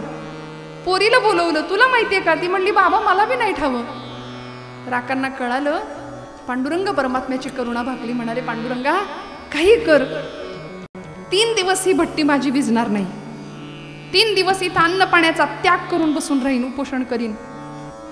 पण तू दातायस, तू सगळ्यांचा त्रातायस. या मायलेकराची ताटातूट होऊ द्यायची नाही. या मायलेकराची भेट तू घडवून आणायची. आणि तिथं बसले राका उपोषण करून. 3 दिवस अन्नाचा कण नाही, पाण्याचा थेंब नाही पोटात. 3 दिवस संपले आणि 3ऱ्या दिवशी भट्टी विझली. अखंड नामस्मरण, विठ्ठल विठ्ठल विठ्ठल विठ्ठल नामस्मरण सुरू झालं. मने सहित वाचा काया अवघे दिले पंढरीला या. देऊन टाकलं देवाला समर्पित भक्ती. 3 दिवसानंतर भट्टी जशी विझली ना तसं एक एक पक्क भाजलेलं मडकं बाहेर यायला लागलं. त्या मांजरीला जास्त माहिती होतं की कुठल्या मडक्यात माझी पिलं आहेत. मग ती मांजर धाव घ्यायला लागली पुढं. मडकं जसं बाहेर यायला लागलं तसं ज्या मडक्यात तिची पिलं होती तेही मडकं बाहेर आलं. आणि परमेश्वराची काय लीला असेल, काय चमत्कार असेल. एक एक एक एक पिल्लू असं बाहेर निघालं आणि तुरु तुरु तुरु तुरु तुरु तुरु धावायला लागली. हो, हे माझ्या पदरचं नाही, ही चरित्र आहेत आमच्या संतांची. अणुरणूवर ज्याची सत्ता आहे असा परमात्मा, त्याला काय मग अशक्य ही शक्य करतील स्वामी. अशक्य गोष्ट शक्य करण्याचं सामर्थ्य ज्यांच्यामध्ये आहे, ज्या परमतत्वामध्ये आहे, ते अशक्य शक्य का नाही होणार. मांजरीची पिल्लं निघाली राका म्हणाला, देवा अनन्याश्चिंतयन्तो माम ये जनाः पर्युपासते तेषां नित्याभियुक्तानां योगक्षेमं वहाम्यहम्. हे तुझं ब्रीद तू सांभाळलंस, सकल जीवांचा करी तो सांभाळ, तुझं मोकलीला ऐसे नाही. हे तुझं ब्रीद तू सांभाळलंस, आता माझी पाळी. कारण राकाने शब्द दिला होता देवाला, जर भट्टीतली मांजरं किंवा पिल्लं जिवंत बाहेर आली तर हा तुझा भक्त घरादारावर तुळशीपत्र ठेवेल आणि तुझी भक्ती करण्याकरता पंढरपूरला येऊन राहील. म्हणून सगळं सोडलं. आता म्हणले तू तुझा शब्द खरा केला, आता माझी पाळी आहे. म्हणून घरादारावर तुळशीपत्र ठेवलं, बायकोला मुलीला घेतलं आणि आहे त्या परिस्थितीमध्ये राका पंढरपुरात भगवंताच्या नामासाठी येऊन राहायला लागले. कशाचं हे फळ मिळालं? क्षणोक्षणा सांभाळित साक्षी होतो आपुला. क्षणोक्षणा सांभाळितो साक्षी होतो आपुला, साक्षी होतो आपुला, साक्षी होतो आपुला. भगवंत आमचा सांभाळ करतो, फक्त म्हणाले यावर विश्वास ठेवूया. मने सहित वाचा काया अवघे दिले पंढरी राया. भगवंताला सगळं द्यावं लागेल, वाणी द्यावी लागेल, मन द्यावं लागेल आणि आपलं शरीर काया द्यावी लागेल. अखंड सेवा भाव मनामध्ये ठेवावा लागेल. तुकोबराय म्हणतात, सकळ सत्ता तया हाती माझी कीव काकुळती. आणि तुका म्हणे ठेवी तैसे आम्ही राहू त्याचे इच्छे. देवा तू जसं ठेवलंयस ना तसं आम्ही राहायला तयार आहोत. आमची तक्रार काही नाही. आम्ही फार तक्रारी करतो बघा.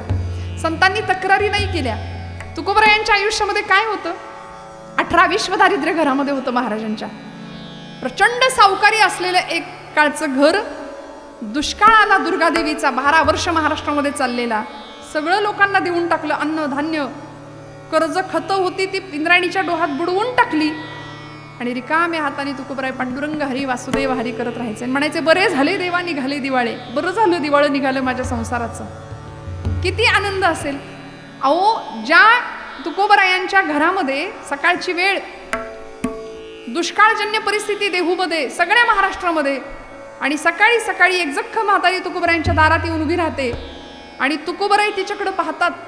सकाळची वेळ, त्या म्हातारीनं तुकोबरायांना काही बोलण्याच्या आत तुकोबरायांनी तिच्या अंगावरचं लुगडं पाहिलं. 8-10 ठिकाणी ते लुगडं फाटलेलं. संतांचं हृदय कसं असतं बघा. महाराज गेले आणि सकाळची वेळ आपली पत्नी म्हणजे जिजाई आईसाहेब अवला माता मोरीत स्नान करत होत्या. आता जुन्या बायकांची पद्धत आहे, नेसायचं वस्त्र निर्या करून भिंतीवर ठेवलेलं. आंघोळीला सुरुवात केली, वस्त्र भिंतीवर ठेवलंय, नेसण्याचं लुगडं. तुकोबरायांनी त्या म्हातारीच्या अंगावरचं वस्त्र पाहिलं, आतमध्ये आले, ते भिंतीवर ठेवलेलं लुगडं घेतलं आणि तिला दिलं त्या म्हातारीला आणि म्हणाले, आता 120च्या स्पीडनी जा, कारण मागणं भूकंप येईल तुझ्या. आता माहिती होतं तुकोबरायांना स्वभाव.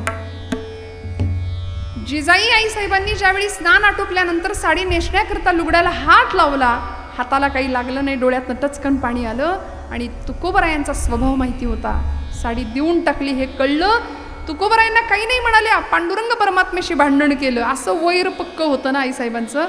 म्हणाल्या, अरे दिलं, माझं लुगडं दिलं, याचं मला वाईट नाही वाटत, पण माझा तुझा दास आहे तो, माझा नवरा, माझा पती अखंड तुझ्या भजनात असतो आणि आज माझ्यावर ही वेळ आलीस ना. वस्त्र दिलं त्याची चिंता नाही, पण आता अब्रू कशाने झाकू सांग. हा अवला आईनी पांडुरंगाला विचारलेला जाब आहे, प्रश्न आहे. आणि माझ्या पदरचं नाही, महिपत बुवांनी चरित्र लिहिलंय. महिपत बुवा सांगतात, या प्रसंगामध्ये जिजाई आईसाहेबांच्या अंगावर पांडुरंग परमात्म्याने आपला पितांबर दिलाय नेसायला, अंगावर झाकलाय. महाराज म्हणतात, नको चिंता करू वस्त्रा या पोटाची, माऊली आमुची पांडुरंग सगळं सांभाळतो ना. फक्त अहंता आणि ममता या 2 गोष्टींचा त्याग केला. अहंता म्हणजे मी आणि ममता म्हणजे माझं, मी माझं, एवढा त्याग केला की भगवंत आपल्याला जवळ करतो. हा आशय मनात ठेवूया.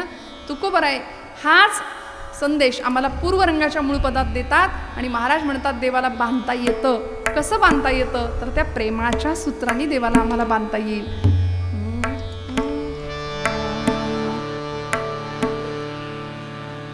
सारे रे ग ग म ध प म ग रे ग म रे सा. पूर्वरंगाच्या मूळ पदामध्ये महाराजांचा जो अभंग आपण निरूपणाकरता घेतलाय त्या अभंगावर आता एकदा त्याचा आठव करायचा आणि थोडक्या स्वरूपात उरलेल्या 15-20 मिनिटांमध्ये मी आपल्याला कथा सांगणार दृष्टांत स्वरूपामध्ये. प्रेमसूत्र दोरी, प्रेमसूत्र दोरी, प्रेमसूत्र दोरी. प्रेमसूत्र दोरी प्रेमसूत्र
चंदा जब तक फिरे सूरज चंदा जब तक फिरे सूरज चंदा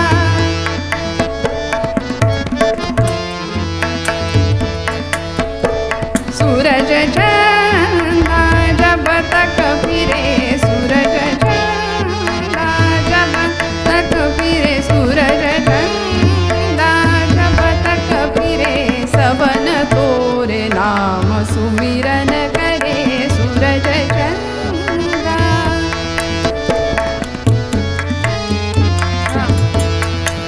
कैसो गुनी दास तुम किनो ऐसो गुनी दास तुम किनो अमर धुन साची सप्त सुरन में अमर धुन साची सप्त सुरन में सुनत सब सूरज चंदा जब तक फिरे सूरज चंदा सूरज चंदा सूरज चंदा पंढरीनाथ भगवान की हरिनामाचा गजर करायचा. आपल्याला वारकरी कीर्तनामध्ये विठोबा रखुमाईपर्यंत सलग ऐकायची सवय आहे, पण नारदीय कीर्तनामध्ये थोडंसं हे पूर्वरंग आणि उत्तररंग असा भाग आहे.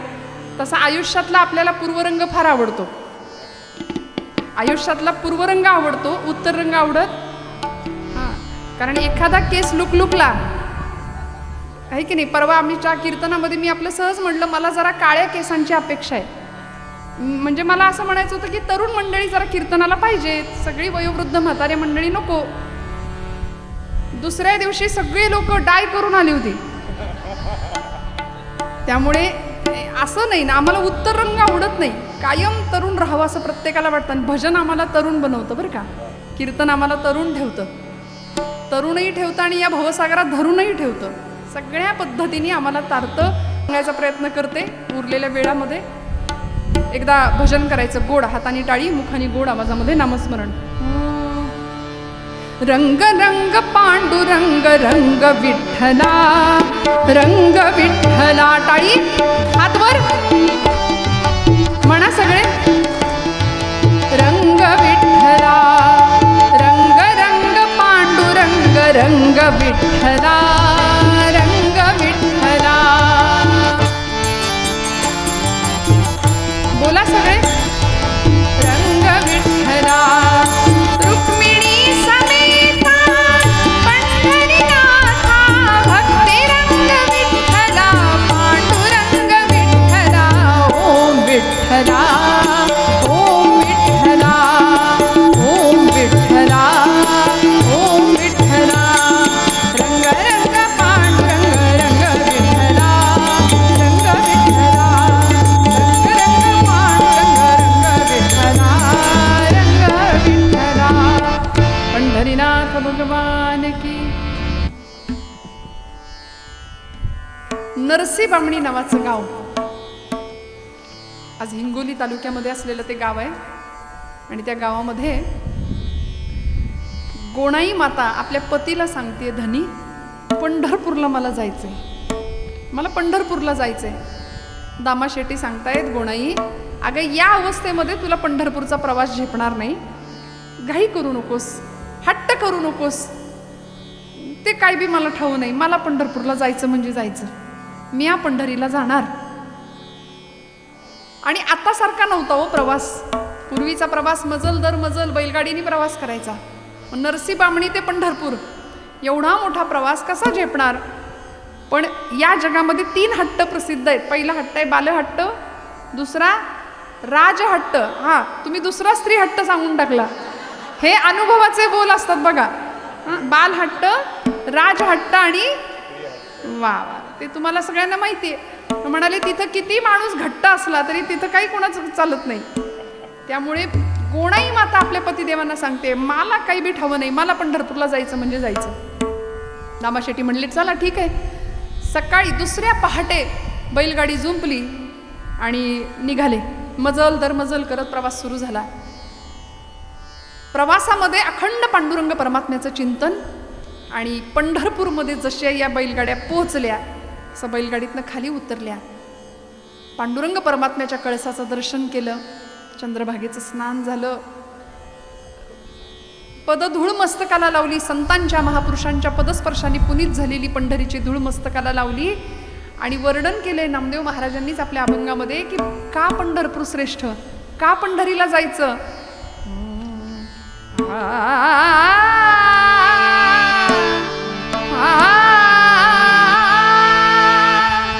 आधी रचिली, आधी रचिली, आधी रचिली,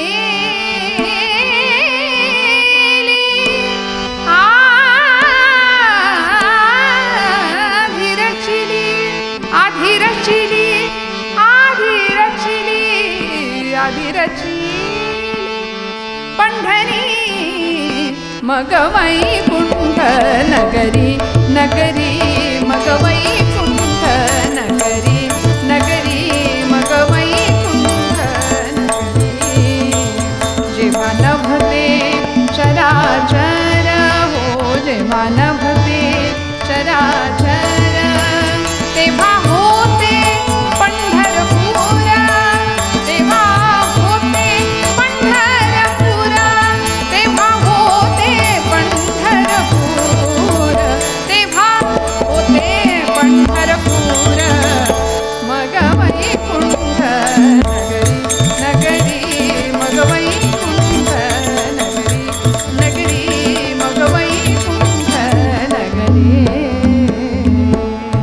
जेव्हा नवत्या गोदा गंगा, तेव्हा होती चंद्रभागा. किती आनंद पंढरीचा. आणि या पंढरपुरामध्ये हे सगळं कुटुंब आलं, भगवंताचं दर्शन झालं. आणि आता दामा शेट्टी म्हणतायत, आता परतीच्या प्रवासाला गोणाई निघायला पाहिजे आपल्याला. गोणाई माता म्हणते, आता नाही, आता पंढरपूर सोडायचं नाही, आता इथंच राहायचं, पंढरीतच राहायचं. आणि पंढरीच आपली कर्मभूमी बनवायची, इथंच नामस्मरण करायचं. सगळा परिवार पंढरपूर क्षेत्रामध्ये राहिला. आता शिंपेचं कुळ होतं, त्यामुळे कपड्यांचा व्यवसाय पंढरपूरच्या बाजारपेठेमध्ये निर्माण झाला. आणि छान उदरनिर्वाह चालू आहे दिवसामागून दिवस. आणि गोणाई माता गर्भवती असल्या कारणाने 9 महिने 9 मास भरले. आणि कार्तिकी एकादशीचा दिवस आणि प्रसूत झाल्या. संतश्रेष्ठ नामदेव महाराजांचा जन्म उदरी झाला. भगवंताच्या नामासाठी आपण आलो, त्यांनी दिलेला हा प्रसाद म्हणून नामदेव नाव ठेवलं. आणि हळूहळू हे बाळ दिसामासानी लहानाचं मोठं व्हायला लागलं. बघा, नामदेव महाराजांनी स्वतःचं आत्मचरित्र लिहिलंय आपल्याच गाथेमध्ये, नामदेव गाथेमध्ये जणू काही स्वतःचं आत्मचरित्र लिहिलं. पांडुरंग परमात्म्याशी नामदेवांचं नातं इतकं सुंदर होतं. नामयाचे प्रेम केशवची जाणे, केशवासी राहणे नामयापासी. देव नामदेवांशी बोलायचे. विठुरायाचे प्रेम भंडारी होते नामदेव महाराज. देव नामदेवांशी बोलायचे. आपलं गुज नामदेवांना सांगायचे देव, की तिही त्रिभुवनी नाही मज कोणी, सांगे चक्रपाणी नामयासी. नामया तुमच्याशिवाय, तुम्हा भक्तांशिवाय मला दुसरं कोणी नाही. म्हणून आषाढी कार्तिकी विसरू नका मज, सांगत असे गुज पांडुरंग. मला विसरू नका आषाढीला आणि कार्तिकीला मला भेटायला या, हे पांडुरंग सांगतात नामदेवांना. इतका अधिकार नामदेवांचा. बघता बघता मोठे झाले, 5 वर्षाचे झाले. आणि काय घडलो आपल्या सगळ्यांना कथा माहिती आहे. या 5व्या वर्षी दामा शेट्टींनी आपल्या लेकराला एका संध्याकाळी बोलावलं आणि सांगितलं, नामया माझा नित्याचा दिनक्रम आहे की मी रोज पांडुरंगाला नैवेद्य अर्पण करतो आणि माझ्या कामाला निघून जातो. उद्याचा नैवेद्य पांडुरंगाला तुला द्यावा लागेल, कारण मी माझ्या कामाकरता परगावी चाललोय, माझ्या व्यापाराच्या कामाकरता मी निघालोय. तेव्हा उद्याचा नैवेद्य पांडुरंगाला देशील का? 5 वर्षाचे नामदेव महाराज होते. बाबांना म्हणले, बाबा हो तुमचं काम मी करणार. कारण ते आताच कार्ट नव्हतं. आई वडिलांची आज्ञा जो न सांगता पूर्ण करतो तो उत्तम पुत्र आहे. आज आपल्या लेकरांना संस्कारांची का गरज आहे? मी हात जोडून जिथं जाते तिथं सांगते की लेकरांना घेऊन कीर्तनाला येत जा. म्हणजे ती कार्टी इथं येऊन झोपली तरी चालतील, पण इथं झोपेत जे ऐकतील ते चांगलं असेल आणि घरी जागेपणी जे टीव्हीवर बघतील ते वाईट असेल. आणि आत्ताचा काळ भीषण आहे, भयान आहे. मी आपल्याला राग आला तरी सांगते, हात जोडून सांगते, मोबाईलचं व्यसन फक्त लहान मुलांना नाही सगळ्यांना आहे. सगळे ॲडिक्ट आहेत, लहानांपासून मोठ्यापर्यंत. शरीराचा तो एक अवयवच होऊन गेलाय आमच्या सगळ्यांच्या. नाही जमत त्याच्याशिवाय, बरोबर ना? पण तरी सुद्धा तंत्रज्ञानाच्या किती आहारी जायचं आणि आपला आत्मशोध आपण विसरून जातो. मग ते बाजूला ठेवावं आणि थोडंसं आत्मचिंतन करता येईल का, स्वतःचा शोध घेता येईल का, यासाठी ही संत चरित्र आहेत. माझ्या तरुण भावंडांना मला सांगावं वाटतं, आपल्या घरामध्ये माता आहे, पिता आहे, आई वडील आहेत. आज काकांचं 3रं श्राद्ध म्हणजे 3रं पुण्यस्मरण आहे. घरातली वडीलधारी माणसं आपल्याकरता काय देऊन जातात. माऊली म्हणते, येथ वडील जे जे करीती त्या नाम धर्म ठेवीती. मोठ्या माणसांवर जबाबदारी असते. आज आमची लेकरं आईला आई पित्याला बाप म्हणायला तयार नाहीयेत. संवाद संपलाय. अनेक घरामध्ये असं चित्र आहे, मुलगा घरात आला की बाप निघून जातो आणि बाप घरात आला की मुलगा निघून जातो. मुलगा मोठा झाला की दोघांमध्ये संवाद राहत नाही, माता पित्यांमध्ये संवाद नाही, नात्यामध्ये आर्द्रता नाही, स्नेह नाही, कदर नाही. का? आम्ही सोफिस्टिकेटेड झालो. पूर्वीची माणसं गरीब होती, घराघरात टीव्ही नव्हता. बरं असला तरी तो साधा ब्लॅक अँड व्हाईट टीव्ही होता, पण टीव्ही जरी रंगीत नव्हता तरी माणसाची मनं रंगीत होती, है की नाही? बरं घरातलं एक माणूस कायम अँटिन्यावर असायचं. आल्या का मुंग्या, गेल्या का मुंग्या, तरी आनंद होता, तरी आनंद होता. घरातला एक माणूस कायम वर असायचं. प्रचंड म्हणजे जुन्या माणसांना आठवत असेल, आपल्या तुमच्या काळी पिझ्झा बर्गर काही नव्हतं, भाकरी साधी, त्या भाकरीला तेल मीठ कूट सगळं लावून द्यायचं. That was our pizza, that was our burger. किती आनंद होता. लेकरं किती सुखाने खेळत होती, काय सुट्ट्यांमध्ये काय आनंद घेत होती. आता नाही, आता सतत ते डबडं हातात आहे. त्याच्यामुळे मन, मेंदू आणि मस्तिष्क सगळ्यावर परिणाम होतोय. बुद्धीची क्षमता संपतीये, आकलन क्षमता संपतीये, ग्रहण क्षमता संपतीये, स्मरणशक्ती कामदेईन अशी झालीये. इतकं विचित्र सगळं नुकसान होत चाललं. म्हणून बरं दोष मुलांना नाही देऊ चालत ना. परवा तर मी एक विलक्षण दृश्य पाहिलं होतं. अगदी तान्ह बाळ पाळण्यातलं, त्या पाळण्याला वरती मोबाईल लावला होता, अडकवला होता. ते जन्माला आल्यापासूनच मोबाईल बघायला त्यांनी सुरुवात केली. असो, माझा हा विषय नाही आहे खरं तर, पण आपण किती एखाद्या गोष्टीच्या आहारी जायचं आणि कशा करता ही संत चरित्र ऐकायची. नामदेव महाराज 5 वर्षाचे होते आणि 5व्या वर्षी दामा शेट्टी सांगतायत, नैवेद्य तू द्यायचा.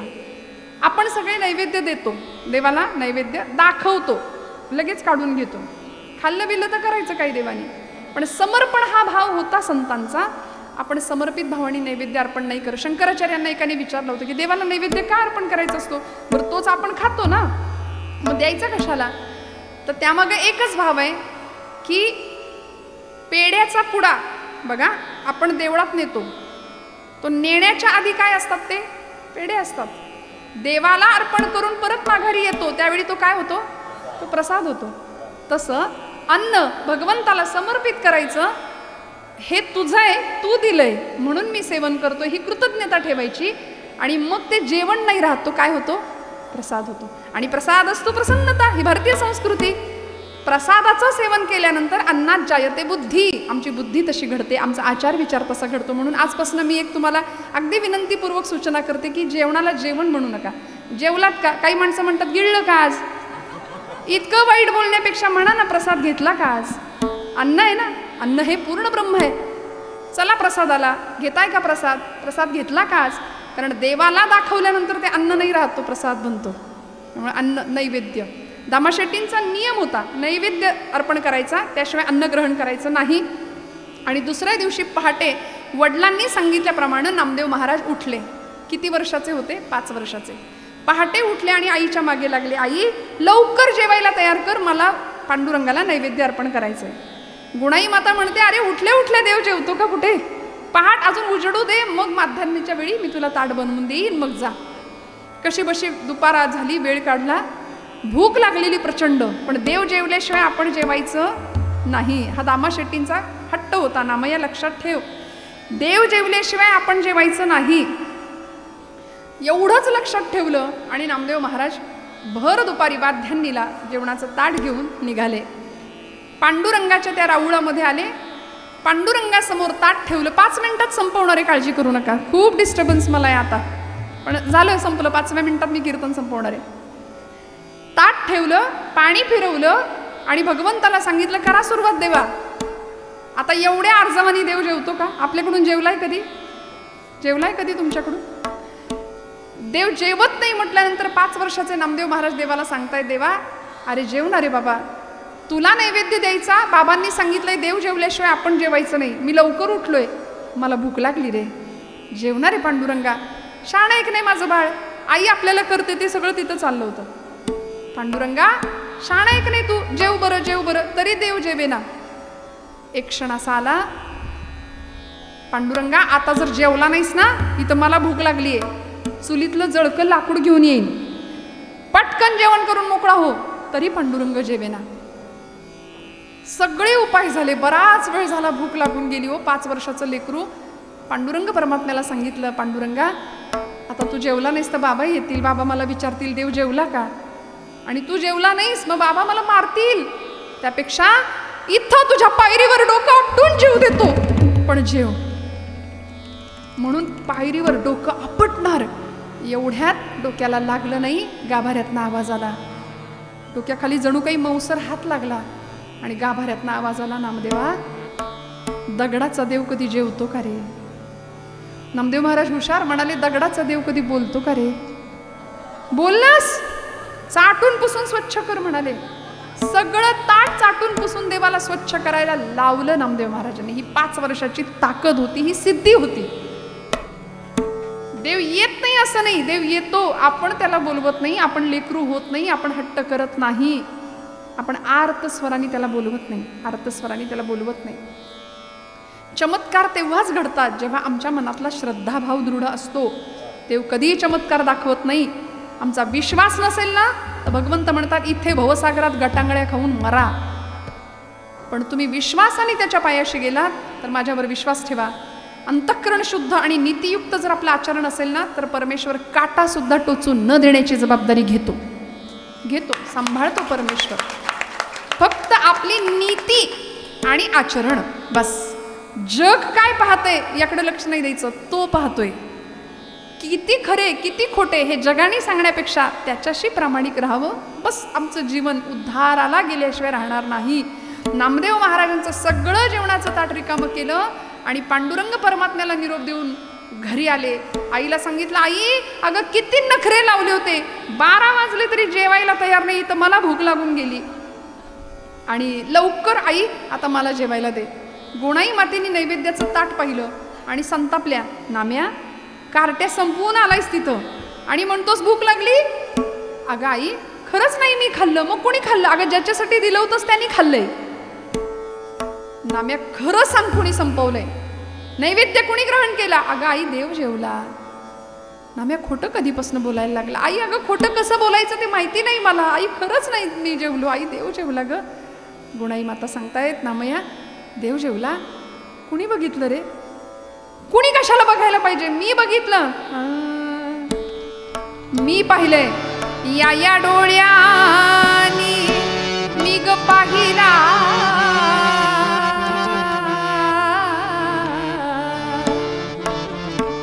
या या डोळ्यांनी मी ग पाहिला.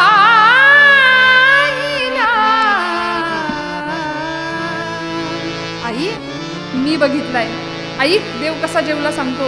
देव जेवला ग देव जेवला, देव जेवला ग देव जेवला, देव जेवला ग देव जेवला. या या डोळ्यांनी या या डोळ्यांनी मी ग पाहिला, या या डोळ्यांनी मी ग पाहिला. देव जेवला ग देव जेवला, देव जेवला ग देव जेवला. बाबा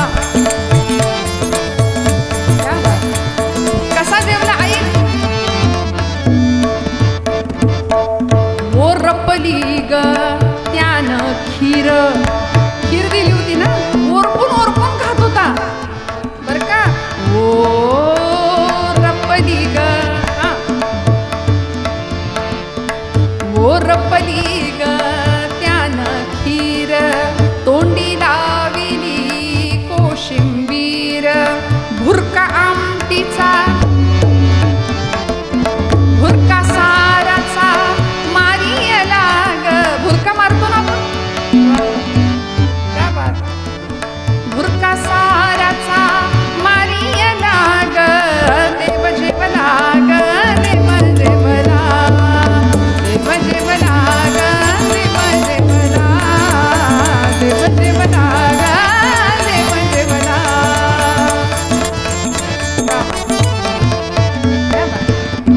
कमरेवरचा काढून हात, कालविला तो दूध भात. मोडी मुरडीचा कानवला ग. मुरडीचं कानवलं माहितीये ना. आता तुम्हाला माहितीये पण आमच्या शहरातल्या पोरींना काही माहिती नाही यातलं. परवा माझ्या एका मैत्रिणीने विचारलं ते जातं बघितलंयस का ग तू. म्हटलं हा. ते जातं आणि जात्यावर कसं बसायचं. म्हणलं बाई जात्यावर नसतं बसायचं, जात्याच्या शेजारी बसायचं. खुंट्याला हात लावायचा, मस्त पाय पसरायचा, मजबूत छान ओवी गायची छान आवाजात. ती म्हटली अगं माझ्याकडे जातं नाही, मला ओवी येते. म्हटलं मिक्सरवर म्हण. म्हणायचंच असेल तर शहाणपण कुठेही आम्ही वापरू शकतो ना, असं काही नाही जातं पाहिजे, पण गोड आवाजामध्ये ओवी गावी, भगवंताचं नाम घ्यावं. कानवला, मुरडीचा कानवला, मुरड घालणं कानवल्याला हा प्रकार गेला. आता ती फिरकी येते, आपण त्यातनं मोकळं होऊन जातो नाही का. पण जुन्या बायकांना माहिती आहे. मोडी मुरडीचा कानवला ग देव जेवला ग देव जेवला. आई देव जेवला. गोणाई मातेच्या डोळ्यातनं घळघळ अश्रुधारा व्हायला लागल्या. नामदेव महाराज 5 वर्षाचे सांगतायत आई देव जेवला. इकडे दामा शेट्टी आले होते. नामदेव महाराजांचं बोलणं दामा शेट्टीने ऐकलं. पिशवी खाली पडली हातातली, कळलं नाही. आणि घरात आपण आलोय हे कुणालाही न कळता नामदेव महाराज दामा शेट्टी धावत राहुळामध्ये गेले आणि पांडुरंगाला प्रश्न विचारला. पांडुरंगा मी काय ऐकलं. गेली 40 वर्ष मी तुला नैवेद्य देतोय, गेली 40 वर्ष मी तुला नैवेद्य अर्पण करतो, पण माझ्या हातनं कधी जेवला नाहीस. आणि माझं 5 वर्षाचं लेकरू तुला जेवायला आणायला गेलं तर तू नैवेद्य दाखवायला आलं तर तू जेवलास. म्हणजे 40 वर्ष तू उपाशी राहिलास माझ्याकडून. 40 वर्ष माझ्याकडून उपाशी राहिलास का रे देवा. माझं लेकरू 5 वर्षाचं तुझ्याकडं तुला नैवेद्य द्यायला आलं, तू स्वीकार केलास. ते काही नाही, माझा विश्वास नाही म्हणले. दामा शेट्टी पांडुरंगाला सांगतायत मला पुरावा पाहिजे. अलीकडे लोकांना पुरावा लागतो नाही का. आणि ज्याच्याकडे पुरावा नाही त्याला पुरावा म्हणतात. पुराव्याशिवाय बोलायचंच नाही. कीर्तनकारांनी सुद्धा पुराव्याशिवाय बोलायचं नसतं. प्रमाणं लागतात, संत प्रमाणं लागतात. दामा शेट्टी देवाला पुरावा विचारतात. मला खरं नाही वाटत माझ्या पोराकडून तू जेवलास, काय पुरावा आहे सिद्ध करून दाखव. आणि मी माझ्या पदरचं नाही. नामदेव गाथेत अभंग आहे. नामदेव महाराज स्वतः सांगतात की या प्रसंगामध्ये पांडुरंग परमात्म्याच्या मुखातनं तुपाची धार बाहेर आली मूर्तीतून. आणि पांडुरंग परमात्म्याने दामा शेट्टींना जणू काही सांगावं की इथं या गाभाऱ्यात जरी राहत असलो ना तरी तुझ्या लेकरानं बोलवलं की मी येणार. तुझ्या नामदेवांनी बोलावलं की मी त्यांच्यासोबत खेळणार, नाचणार, त्यांच्या कीर्तनात नाचणार, त्याच्याशी भांडणार. नेतो तिकडे जातो हरी, पूर्वरंगाचं मूळपद. प्रेमसूत्र दोरी नेतो तिकडे जातो हरी, मने सहित वाचा काया अवघे दिले.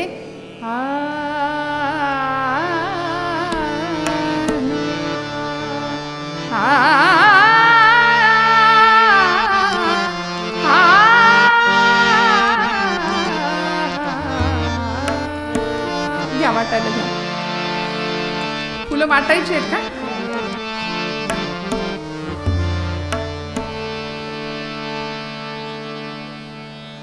मध्ये तुकोबर आहे, हाच आशय आम्हाला व्यक्त करतात की भगवंताच्या प्रती प्रेम असावं, भगवंताच्या प्रती श्रद्धा असावी, तर त्या श्रद्धेचं फळ आम्हाला मिळाल्याशिवाय राहत नाही. भैरवी गाते, त्याला जोडून आपल्याला फुलं मिळतील, फुलाचा एक अभंग गाते आणि मग आपण पुष्पवृष्टी ज्या पद्धतीने आपल्याकडे आहे त्या पद्धतीने करा. झालेली सेवा परमेश्वराच्या चरणावर समर्पित करते. बोलत असताना काही वेडवाकडं गेलं असेल तर मोठ्या अंतकरणाने क्षमा करा. आपण सर्व अत्यंत श्रद्धेने इथे कीर्तनाला बसलात आणि मला वाटते पहिल्यांदा नारदीय कीर्तन इथं आपल्या गावातच पहिल्यांदा झालंय. विट्यामध्ये नारदीय कीर्तनाला मी बऱ्याचदा यायचे, आलेली आहे. व्यापारी पेठेमध्ये नारदीय कीर्तनाचे उत्सव होतात विट्यात, पण तरीसुद्धा आपण आज इथे मोठ्या संख्येने इथे उपस्थित आहात. या कुंभार कुटुंबियांच्या कार्यक्रमाला आपण सर्व आप्तेष्ट, नातेवाईक, पंचक्रोशीतली सर्व मंडळी, भगिनी वर्ग, माता वर्ग, पिता वर्ग सगळ्यांना मनापासून धन्यवाद देते आणि सेवेला विराम देते. एकदा अभंग आपण भैरवीत गाऊया आणि मग फुलाचा अभंग म्हणून आरती करूया. आरतीची पण तयारी करा लागलीच.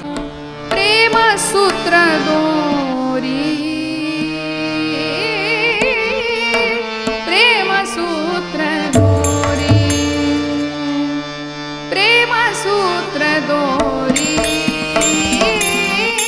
प्रेम सूत्र दोरी, प्रेम सूत्र दोरी, प्रेम सूत्र दोरी.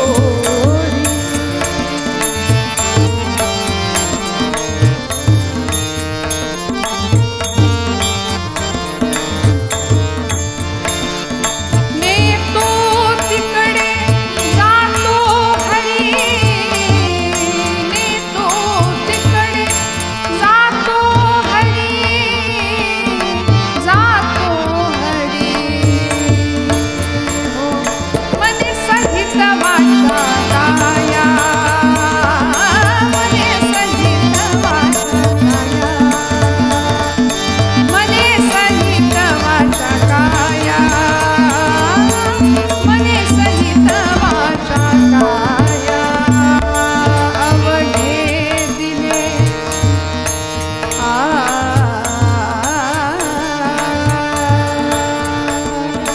अवघे दिले पंढरी राया, अवघे दिले पंढरी राया, अवघे दिले पंढरी राया, अवघे दिले पंढरी राया.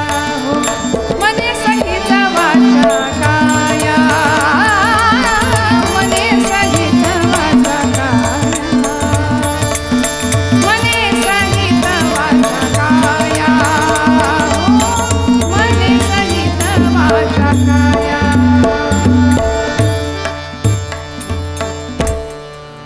आम्ही जातो तुम्ही कृपा असो द्यावी, आम्ही जातो तुम्ही कृपा असो द्यावी.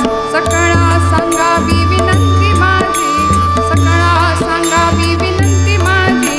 वाढ वेळ झाला उभा पांडुरंग, वाढ वेळ झाला उभा पांडुरंग. वैकुंठी श्रीरंग बोलावी तो, वैकुंठी श्रीरंग बोलावी तो. अंतकाळी विठो आम्हासी पावला, अंगाळी विठो आम्हासी पावला. कुडी सहित झाला गुप्त तुका, कुडी सहित झाला गुप्त तुका.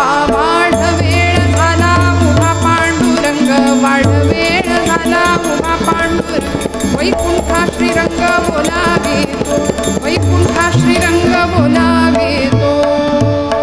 कुंडलीक वरदा हरी विठ्ठल श्री ज्ञानदेव पंढरीनाथ